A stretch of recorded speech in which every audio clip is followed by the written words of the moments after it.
Hoy tenemos el privilegio de conversar con el geólogo Carlos Soto Ruiz, graduado de la Universidad Central de Venezuela, magíster en la Universidad de Tulsa y expresidente de la Sociedad Venezolana de Geólogos en el estado Zulia. El 24 de junio de 2026, Venezuela vivió uno de los eventos sísmicos más devastadores de su historia reciente. Dos terremotos consecutivos de magnitud 7.1 y 7.5 en la escala de Richter que sacudieron la región norte central del país. El fenómeno respondió a la intensa actividad en el límite entre las placas del Caribe y Sudamérica. Estamos aquí no solamente para entender qué pasó, sino para hablar de lo que necesitamos hacer como país. Para eso hemos dividido esta conversación en tres partes. Primero, ¿por qué tiembla Venezuela? Segundo, ¿qué significa esto para quienes vivimos y construimos en estas tierras? Y tercero, ¿qué nos falta como sociedad para estar preparados? También hablaremos de lo que nadie está diciendo, los mitos, los miedos, los riesgos, la ausencia del Estado y lo que podemos aprender del mundo. Muchísimas gracias por aceptar nuestra invitación, señor Soto, y bienvenido.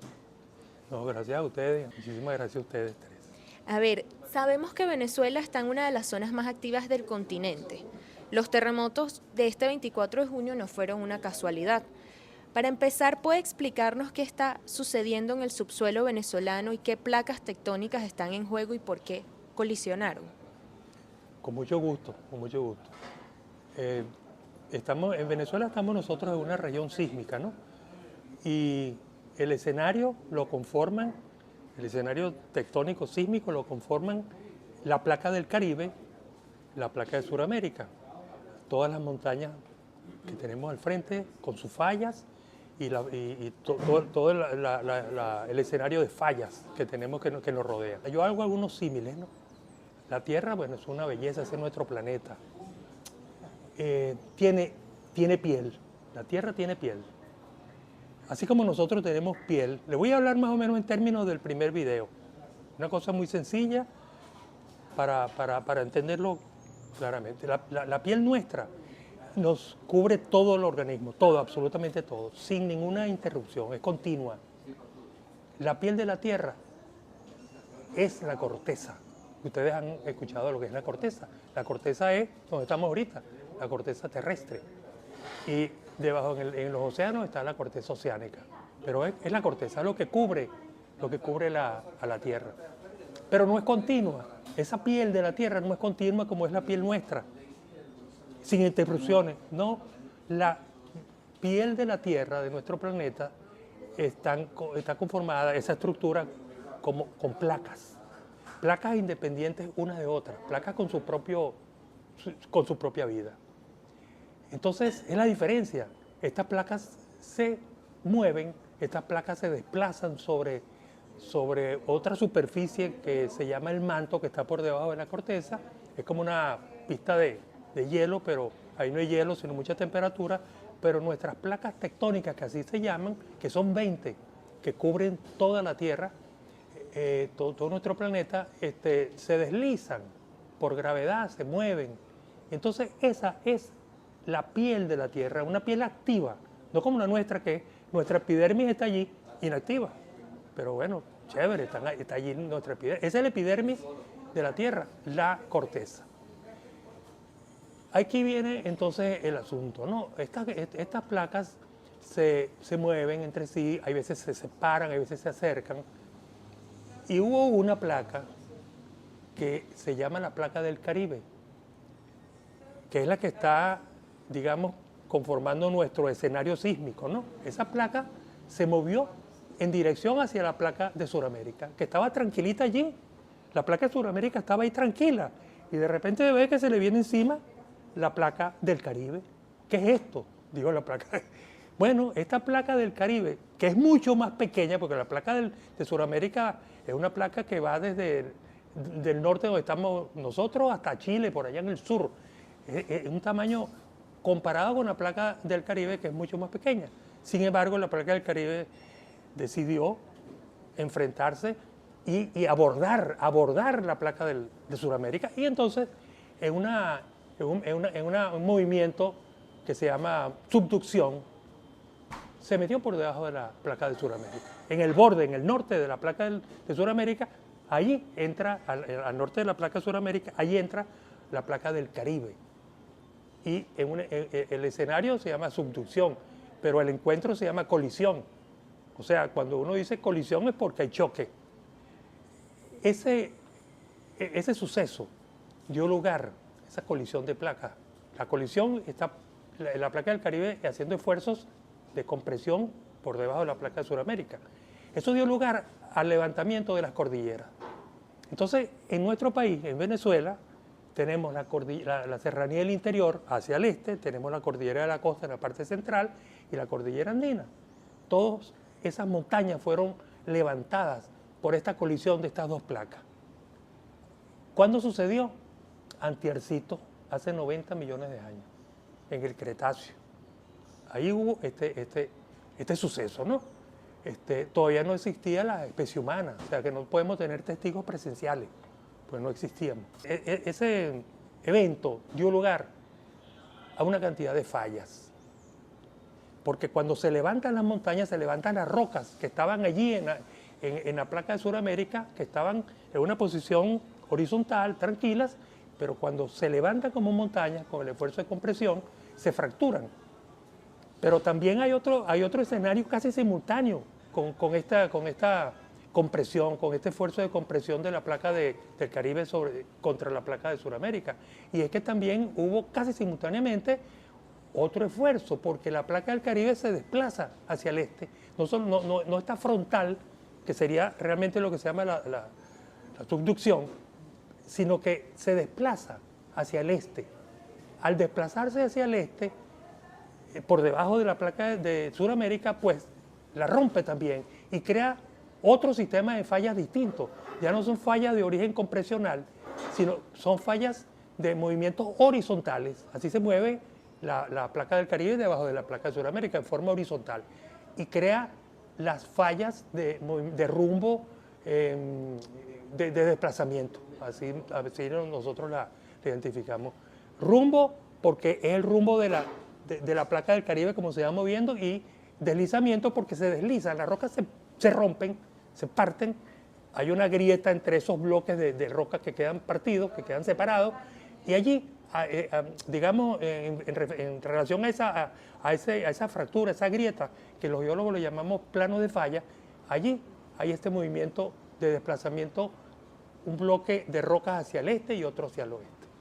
Entonces, ese conjunto de fallas, que después nosotros a esa fractura le llamamos falla, pero después la bautizamos, porque tenemos que reconocerlas, y entonces llamamos en la parte oriental de nuestro país,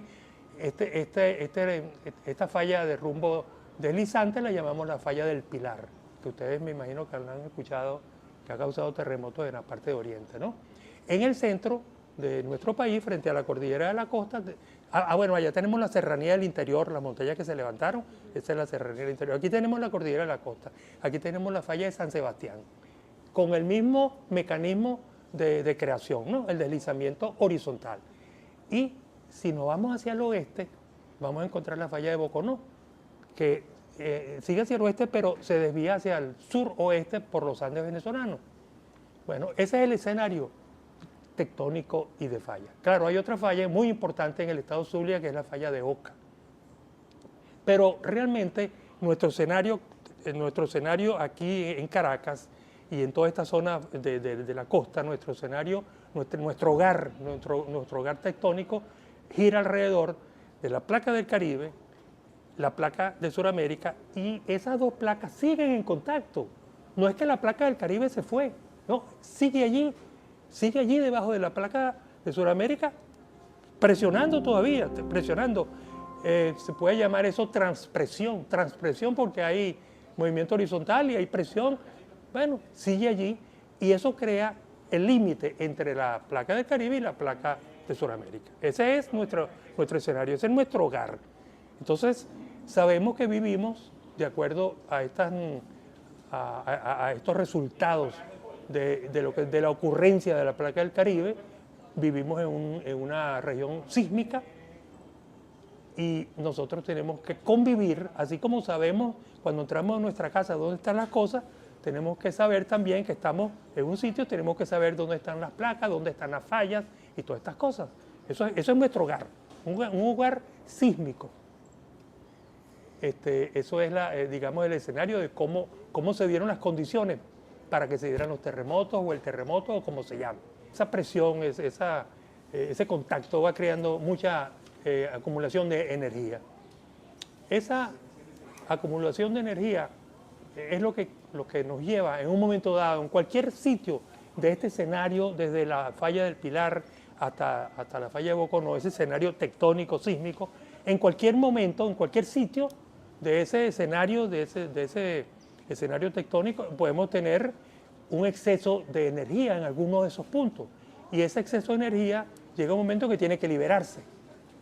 Bueno, en el momento que se libera esa energía, ese exceso de energía, es que viene el terremoto. Eso fue lo que sucedió aquí en este terremoto del 24 de junio. Hubo exceso de energía acumulada y se da el terremoto porque se mueven las fallas. O sea, las fallas están allí, nacieron junto con el tectonismo de las placas. Las fallas están allí, no se han ido, no se han cerrado, ahí están. Y cualquier esfuerzo de la placa del Caribe sobre la placa suramericana, bueno, inmediatamente las mueve y crea los terremotos, ¿no? Cuando hay mucha energía por esa presión, entonces se libera la energía, como en este caso, y se dio lugar al terremoto que nosotros sufrimos y vivimos el 24 de junio.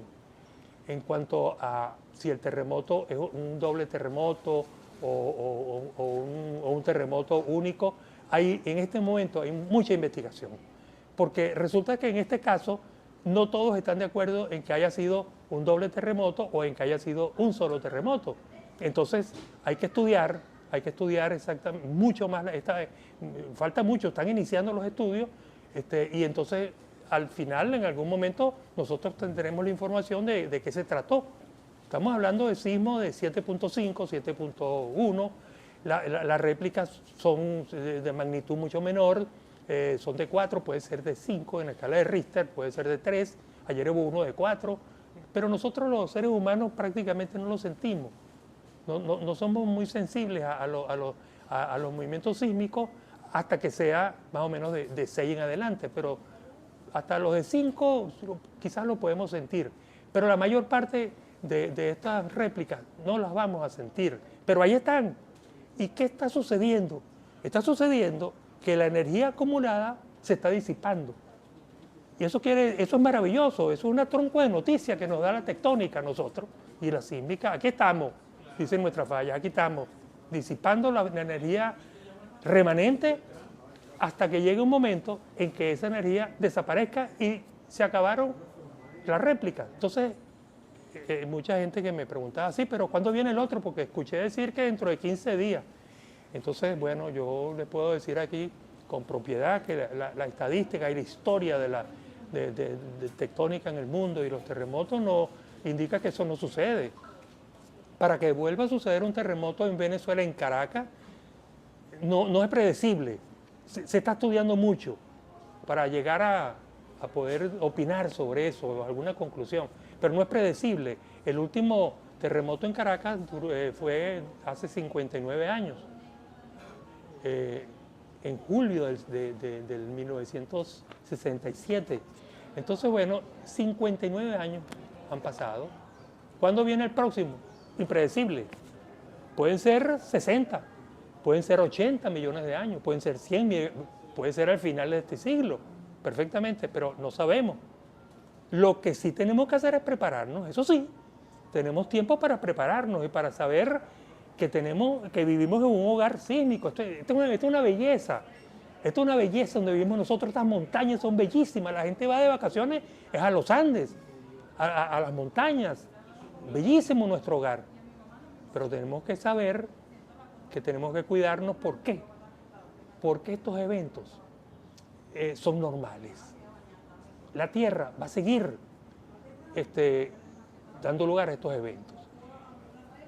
Yo comparaba estos eventos con el ser humano de nuevo, con nuestro pulso, ¿no? Yo decía, cuando nosotros queremos saber si una persona que cayó está viva, le tomamos el pulso. ¿Funciona el pulso? Llévenselo rápido para que lo recuperen en el hospital. Está vivo. Bueno, la Tierra tiene pulso. El pulso de la Tierra son los terremotos. El pulso de la Tierra son los tsunamis. Y el pulso de la Tierra son las erupciones volcánicas. La Tierra está viva y sana porque están sucediendo esos eventos. Entonces, tenemos que estar contentos por eso. Pero donde tenemos nosotros entonces que darnos cuenta es que la Tierra no va a vivir en función de nosotros. Somos nosotros que tenemos que vivir en función de nuestro planeta. ¿Qué es lo que tenemos que hacer? Bueno, cuidarnos, saber dónde vamos a construir, saber a dónde no podemos construir, saber que, por ejemplo, al pie de un volcán no vamos a construir la urbanización fulana de tal, porque imagínate, ¿qué esperamos de un volcán? Una erupción. ¿Qué esperamos si nos estamos construyendo en una zona geológicamente débil, cerca de fallas? ¿Qué podemos esperar? Terremotos y nosotros mal ubicados. No tenemos que ubicarnos bien. El Valle de Caracas, hay unas zonas geológicamente débiles que se dan lugar de una manera natural. Son sedimentos que se depositan en las faldas de las montañas. Yo coloquialmente, que no debo decirlo, pues yo digo, esa es basura. No es basura. Son los sedimentos que se va desprendiendo de la montaña, que los ríos, las quebradas, por efecto de erosión. También hay otro efecto que se llama meteorización, que es la debilidad de las rocas como producto de los cambios de clima, etcétera. Bueno, que van trayendo sedimentos normalmente. Ahorita, en este momento las quebradas están trayendo sedimentos de la montaña. Esos sedimentos se depositan en las faldas. Esos primeros sedimentos que se depositan en las faldas son sedimentos sueltos, no son compactos como la roca de donde vienen siendo desprendidos. Esos sedimentos sueltos nosotros los hemos identificado como abanicos de rotura. No tienen ninguna resistencia para nosotros construir en esos sitios. Entonces tenemos que reconocer dónde están esos sitios. Tenemos que saber hacer estudios que me imagino que van a comenzar con más fuerza para determinar el espesor de esos sedimentos. Porque si esos sedimentos tienen unos 400, 500, 600 metros de espesor, bueno, bien lejos de allí para construir, bien lejos de allí. Claro. Entre más cerca estemos de la roca firme, ahí es donde tenemos que construir. Entre más cerca estemos de un área con 600 metros de sedimento suelto, que son los que están en los abanicos de rotura, pues nos estamos acercando al peligro en vez de alejarnos. Bueno, entendiendo el contexto geológico de Venezuela, sí quería como adentrarme un poco más específicamente a Vargas, porque aunque bueno, tanto Caracas como Vargas siguen estando en esta zona de riesgo, nos hemos dado cuenta que bueno, el desastre en Vargas es muchísimo mayor al que hemos podido ver en Caracas. Entonces, sí quería explorar un poco qué hace que la geografía de Vargas sea tan vulnerable en comparación con la de Caracas y cómo también los otros fenómenos geológicos e hidrometeorológicos de esta región podrían haber creado, digamos, precedentes para que el riesgo en esta área pues haya aumentado significativamente frente al de Caracas. Sí, son dos escenarios completamente distintos. Vamos a hablar de la cordillera de la costa. Tenemos el flanco norte, que es el que da para La Guaira, y el flanco sur. En el flanco sur, fíjense que tenemos la montaña, tenemos la parte donde se depositan los abanicos aluviales, eso lo llamamos pues, ambientes aluviales. Y luego tenemos el valle y tenemos las quebradas, que son las que mueven a estos sedimentos, y tenemos el río Guaire, que también mueve sedimentos, pero tenemos quebradas y tenemos ríos. Entonces tenemos mucho más espacio en la ladera sur que en la ladera norte. O sea, podemos en la ladera sur hacer estudios, investigar, ubicar nuestras construcciones, y tenemos más espacio para eso, para conocer, ¿no? Y para trabajar y para estudiar y para construir. Al contrario del flanco norte. Por razones tectónicas, la geografía, la geografía es lo que viene después de la geología. La geografía es las consecuencias de la geología. Es la geografía. Y tenemos entonces esta geografía en La Guaira, que tenemos la montaña, tenemos el área de la ¿cómo se llama? La parte inferior de la montaña, la falda de la montaña, e inmediatamente tenemos la costa. No nos dio tiempo a nada, ahí no hay más nada. Epa, ¿y dónde están los ríos? ¿Y dónde están todas estas cosas? ¿Dónde está el sistema fluvial que viene? Después de la montaña, que es el sistema aluvial, viene el sistema fluvial, y después viene la costa, después que viene la costa, y después viene lo marino, los ambientes marinos. Pero entonces, ¿qué pasó con nuestro ambiente fluvial? No existe en La Guaira. Lo que tenemos es la montaña, por cierto, montañas jóvenes que tienen mucho relieve, mucha pendiente, tanto en el flanco sur como en el norte. Tenemos esas pendientes allí y los valles que se crean en forma de V, o sea, fuertes, ¿no? Pues se ve que vienen de trabajo fuerte de las quebradas. Entonces, ¿dónde está la costa? Bueno, no nos queda otro remedio sino que quedarnos en esa franja, entre la montaña y la costa, allí. ¿Qué cayó allí? ¿Cuál es digamos, el resultado de la sedimentación en esa franja? Bueno, los abanicos aluviales. Ahí están los abanicos aluviales, sedimentos que no están todavía compactados, que están sueltos. La compactación lo convierte en rocas, pero no podemos esperar que se compacte porque tendríamos que esperar un par de millones de años para que se hundan y entonces se compacten y se conviertan esos sedimentos en roca, porque ese es el proceso. Pero aquí no hay tiempo. Ahí están los sedimentos en los abanicos aluviales y eso es, digamos, el escenario geológico que tenemos nosotros en La Guaira. No es una zona muy apropiada para convertirla en una ciudad de edificios de 12 pisos, etcétera, etcétera. Los estudios geológicos nos van a llevar a determinar cuál es la situación definitivamente real. Así como estamos estudiando, como mis colegas que están estudiando en este momento la región que fue afectada por el terremoto, andan por Yaracuy, andan por todas esas zonas, por La Guaira, estudiando, bueno, también lo van a hacer en La Guaira. Y allí el resultado de esos estudios será que nos va a decir a nosotros cuál es el futuro de La Guaira. En este momento yo digo que hay que estudiar mucho, hay que reconocer que estamos en una situación, en un territorio muy débil desde el punto de vista de resistencia y que hay que estudiar mucho. Eso es lo que yo recomiendo, estudiar. ¿Qué nos diferencia a nosotros, bueno, como Venezuela en el panorama internacional, que no tengamos un sistema de alertas tempranas de estos eventos como el terremoto, a diferencia de países como Japón, Chile o México, que sí cuentan a lo mejor con un sistema un poco más eficaz a la hora de dar estas alertas tempranas? Bueno, mira, en el caso de Chile, Chile tiene una historia sísmica muy amplia, muy grande. Chile, el escenario de Chile es parecido al de nosotros, un poquito más complicado, de más esfuerzo, de más fuerza. Tiene otra placa que se llama la placa de Nazca.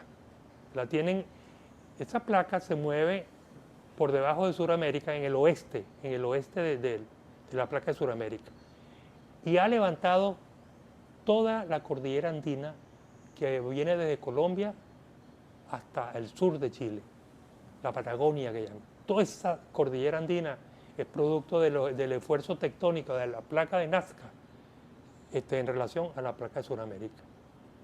Si uno ve un mapa de Sudamérica, ves el mapa de Sudamérica, lo ves desde arriba y vas a ver como una arruga que comienza en Venezuela, en la parte central de Venezuela, con nuestras montañas. Vas a ver esa arruga que se mueve, pasa por Colombia y sigue por Chile hasta que llega a la Patagonia. O sea, tú ves la placa de Sudamérica con una arruga de ese nivel que cubre prácticamente todo Venezuela y todos estos países suramericanos hasta allá.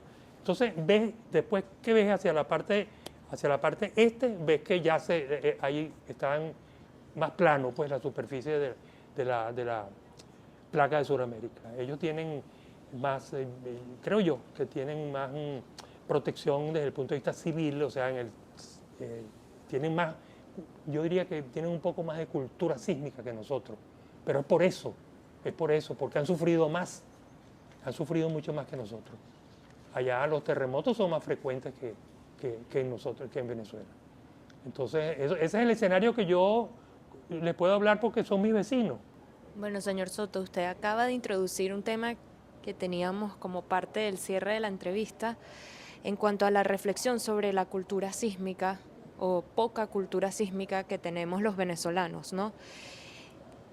Nosotros hablando y comentando sobre nuestra experiencia escolar, nos dimos cuenta que poco fue lo que aprendimos en una materia llamada Ciencias de la Tierra, que se ha llamado de diversas maneras a lo largo del tiempo de acuerdo con el pensum académico venezolano y los distintos gobiernos de turno. Y nos dábamos cuenta que quienes nos impartían esa materia tenían poco conocimiento sobre el suelo, sobre las estructuras geológicas de Venezuela. Entonces nosotros vemos esto como una preocupación en cuanto a cómo fomentar esta cultura si no es desde pequeños. O sea, ¿qué pudiéramos incluir en un pensum escolar, en una materia que usted considerara a lo largo de sus años de experticia, de experiencia? ¿Cuáles son esas recomendaciones concretas para las instituciones académicas? Incluso tenemos amigos en el área de psicología que no se han sentido preparados para atender personas víctimas de tragedias o causadas por fenómenos de esta naturaleza, porque tampoco se les enseñó, ¿no? O sea, se han convertido en especializaciones y quizá esto no requiere de una especialización, esto debería ser algo natural, debería ser algo normalizado, porque a cualquier persona le puede ocurrir un desastre de esto, o sea, estar allí, estar en el momento y no saberlo atender también es un error en una serie de errores que no tiene, o sea, la persona no tiene la culpa, ¿no? Pero quizá ese llamado de incluir estos temas a la mesa para no esperar otros 59 años u otros 60 años para estar preparados, ¿no?